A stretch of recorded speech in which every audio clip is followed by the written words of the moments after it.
Podemos hablar de ahora de introducirnos en la ética ya más vinculada al quehacer empresarial y al quehacer profesional de aquellas profesiones que se relacionan con el ámbito de las organizaciones y de los recursos humanos. En ese ámbito tenemos que entender el mundo en el cual vivimos, porque las organizaciones, las empresas, los seres humanos no están aislados del contexto. Y vivimos en un periodo cultural, en una época de la cultura, que algunos han llamado la posmodernidad.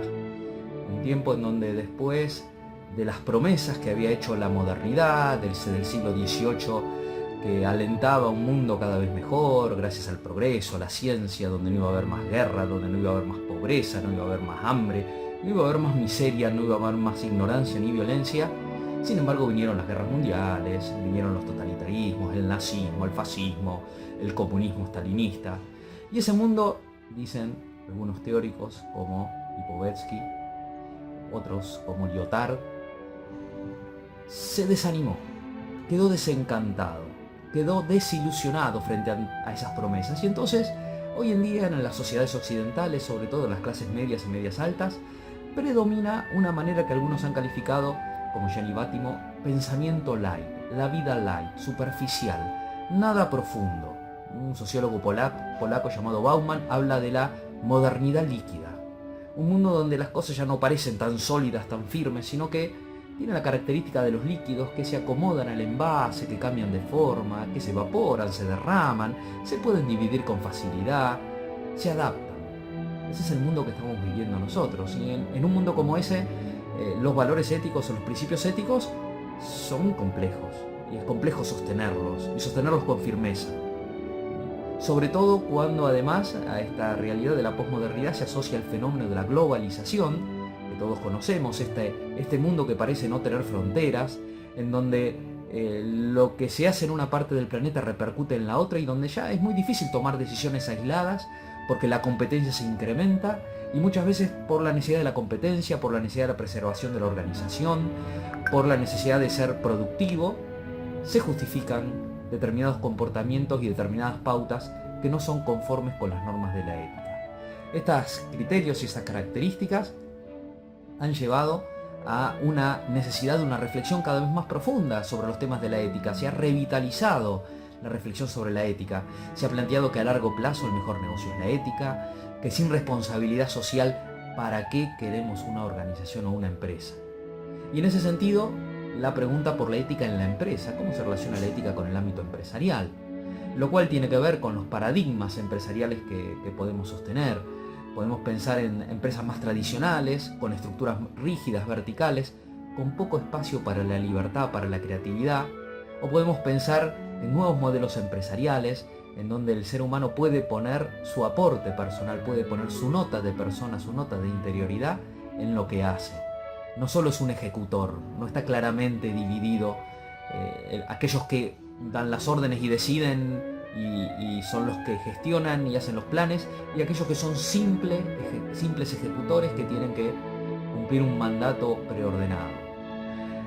Se fomenta y es válido y es muy humanizante la participación en la empresa.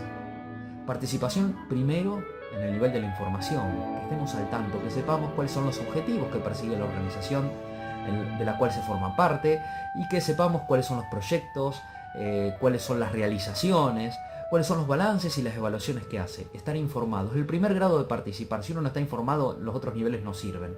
Algunos además, sobre todo los interesados y sobre todo los que tienen mayor conocimiento, pueden participar en la consulta, pedir opinión.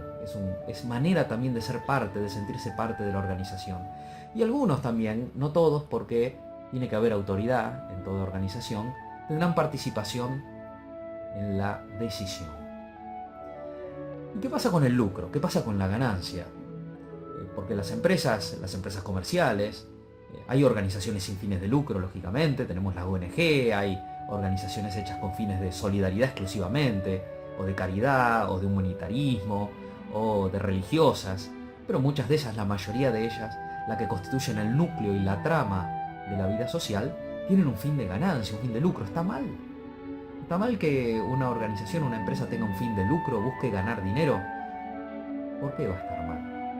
Si necesitamos del dinero para satisfacer muchas de nuestras necesidades.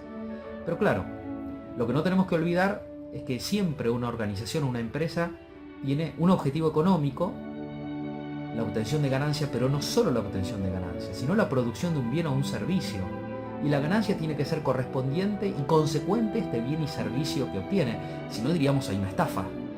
Si se obtiene la ganancia pero no se le da el bien. Y no solo eso, sino que además si se pone en primer lugar la ganancia, y no el servicio que se brinda o el bien que se produce, la necesidad que se satisface, también la miramos de manera cuestionadora. Cuando vamos de un profesional, si vamos de un médico, vamos de un abogado, vamos a un contador o vamos a un negocio, y nos queda muy claro que lo que más le importa al otro es lo que gana y no el servicio que nos presta, probablemente cambiemos de proveedor. Pues está bien que gane, pero primero está el servicio. Ahora, por otro lado, no nos tenemos que olvidar que cuando hablamos de empresas, hablamos de organizaciones humanas, en las cuales participan seres humanos. Y por eso, además del objetivo económico, tiene que tener, no puede dejar de tener, un objetivo de perfeccionamiento humano. Transforma a los seres humanos que trabajan en ella. Una organización transforma a sus miembros y debe transformarlos para bien, debe transformarlos promoviendo aquellas virtudes, aquellos hábitos que nos enriquecen y lo planifican, y no desarrollando vicios que más bien lo van a afectar y lo van a trastornar. Ahora, cuando nosotros hablamos de ética y empresa, parece un tema indudable. ¿Cómo hacemos para hacer compatibles las exigencias de la condición de seres humanos con la cuales estamos trabajando con los fines de la empresa? De hecho, la misma palabra recursos humanos a veces ha sido cuestionada porque algunos le atribuyen una connotación negativa, como si se tratara de un recurso más, como si tratara de algo más que se usa.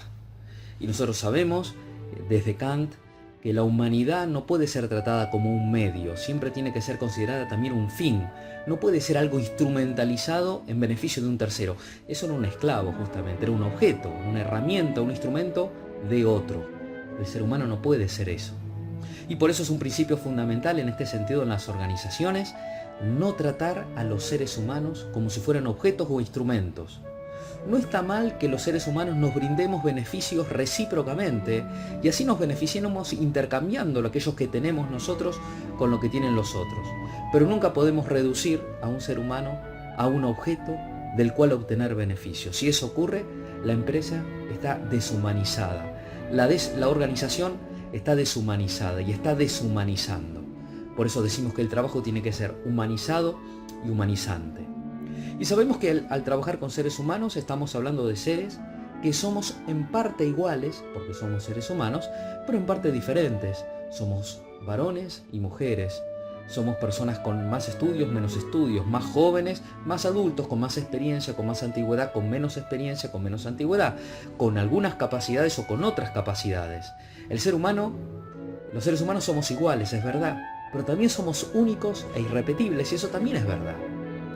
De modo tal de que la manera de aproximarnos al ser humano y a la manera de organizar su trabajo tiene que atender a estas dos exigencias.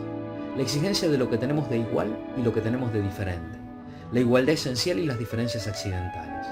De allí que es muy importante tener claro para evitar tanto caer en el error como en incurrir en posiciones que terminan afectando los razonables fines de la empresa, que tiene que ver con la discriminación.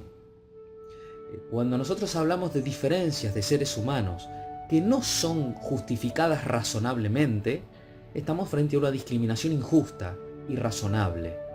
Cuando hablamos de diferencias arbitrarias, así dice la ley antidiscriminatoria, diferencias arbitrarias, es decir, irrazonables, que no tienen un fundamento válido. En cambio, cuando hay diferencias, cuando hablamos de diferencias que tienen un fundamento válido, que tiene que ver con los fines de la empresa, con los bienes humanos, con los bienes que la organización tiene que buscar, es razonable la diferencia. El derecho a la igualdad exige tratar igual a los iguales. Es injusto dar lo mismo a los que les corresponde diferente como dar diferente a los que corresponde lo mismo. Y este principio rector de atender a la igualdad y a las diferencias tiene que ser uno de los que prevalezcan en la empresa. Como sí también otro gran tema de hoy, que es el tema de la privacidad. Los grandes medios tecnológicos han expuesto la privacidad de los seres humanos de una manera antes impensada. Se pueden grabar conversaciones, se pueden filmar comportamientos, se puede hacer seguimientos de los sitios de internet que una persona utiliza, de los usos que hace de su tarjeta de crédito. Prácticamente alguien que tenga acceso a toda esa información nos conocería casi como nosotros nos conocemos a nosotros mismos, y a veces más que como nos conocen las personas más cercanas.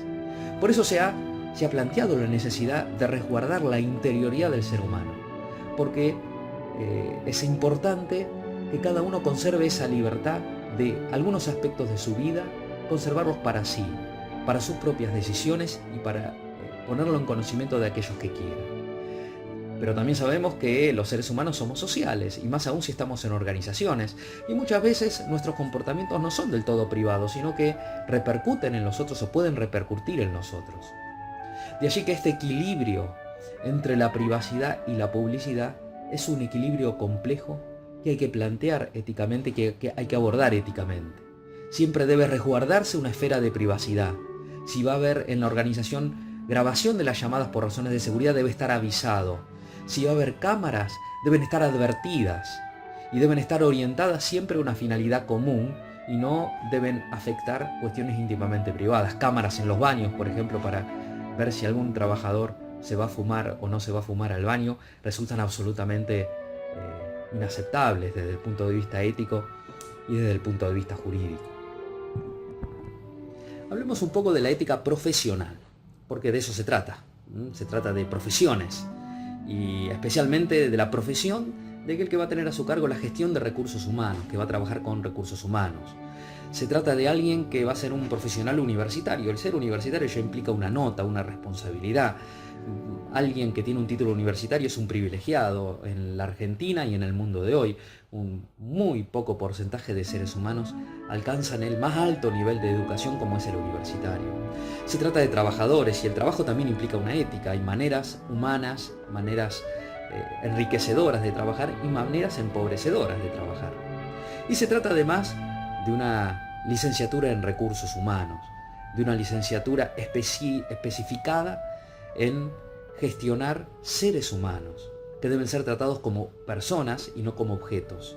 Deben ser atendidos como fines y no como medios. Ha sido común a lo largo de la historia que algunas reglas éticas, algunos principios éticos se elaboren y se consagren y se reconozcan en códigos, en pequeñas normas, a veces que tienen el nivel simplemente de una disposición interna de una organización, o que ha sido aprobado por la asamblea de un consejo, de una administración o de un colegio. Tenemos por un lado los códigos de ética profesional, códigos que establecen las pautas de conducta que debe seguir el que asume esa profesión. Por otro lado tenemos los códigos de conducta empresarial, reglas éticas que una organización quiere que cumplan aquellos que se incorporan y que trabajan para la organización. Son muy útiles, lógicamente, porque aclaran muchas cosas que podrían ser dudosas, permite refrescar, permite manifestar y expresar hacia adentro y hacia afuera cuáles son los valores básicos que va a sostener la organización. En algunos casos, los códigos de ética vienen acompañados de tribunales que tienen potestad sobre la matrícula. Se trata de profesiones que requieren una matriculación obligatoria, como la profesión de médico, de abogado, de contador. En esos casos, para ejercer la profesión hay que tener la matrícula. Para tener la matrícula hay que pertenecer al colegio. Y el colegio tiene la delegación del Estado de controlar el uso de la matrícula, y para ello suele tener tribunales de ética o de disciplina que aplican y juzgan a los miembros de la profesión de acuerdo con sus códigos.